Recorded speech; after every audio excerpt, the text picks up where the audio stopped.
During a routine autopsy, a medical examiner made a chilling discovery that would turn his world upside down. As he carefully examined the deceased's brain, he extracted something completely unexpected, a small capsule hidden deep within the tissue. Driven by curiosity, he slowly twisted open the capsule's outer shell to reveal a tiny piece of paper inside. The writing was so microscopic that it was impossible to read with the naked eye. Determined to uncover the message, he placed the paper slip under a microscope. What he saw next sent a wave of terror through his entire body. Written on the paper were his daughter's name and phone number. Nick's mind went completely blank as he stared at the evidence before him. The corpse belonged to a 50-year-old woman he'd never seen before. How could there possibly be any connection to his daughter? Desperate to avoid arousing his colleague's suspicion, Nick hastily copied down the phone number and retreated to the bathroom in a state of panic. With trembling hands, he entered the digits into his phone. When he confirmed it was indeed his daughter's number, the shock was so overwhelming that his phone slipped from his grasp and clattered to the floor. Nick's world was crashing down around him. Dad, please help me.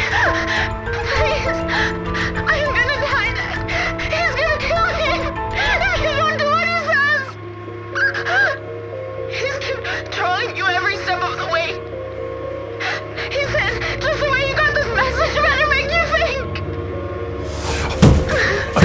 He was just a forensic pathologist living a quiet life with his well-behaved daughter. He couldn't fathom who he might have crossed or why anyone would target his family. The image of the dead woman on the examination table filled him with dread, but before he could process everything fully, a colleague knocked on the bathroom door. When his coworker asked what had been inside the capsule, Nick felt trapped. To protect his daughter, he had no choice but to lie, claiming the capsule had been empty. This explanation seemed to satisfy his colleague, who left without further questions. Back in his office, Nick replayed the phone call recording over and over again, waiting desperately for someone named Earl to contact him. When no call came, he decided to dial his daughter's number again. To his shock, a woman's voice answered, someone who identified herself as Lisa. She explained that Earl was likely dead, as she was standing over a man's body wearing clothes with Earl written on them. Lisa told Nick she had been walking along the beach when she heard a cell phone ringing from what appeared to be a corpse. After working up the courage to search the body, she discovered the phone showing 16 missed calls. Nick was stunned by this revelation. The kidnapper had told him to wait for Earl's instructions, but now Earl was apparently dead on a beach somewhere. Thinking back to the autopsy he had just performed, Nick hurriedly left his office. He pleaded with Lisa not to call the police and explained his daughter's situation.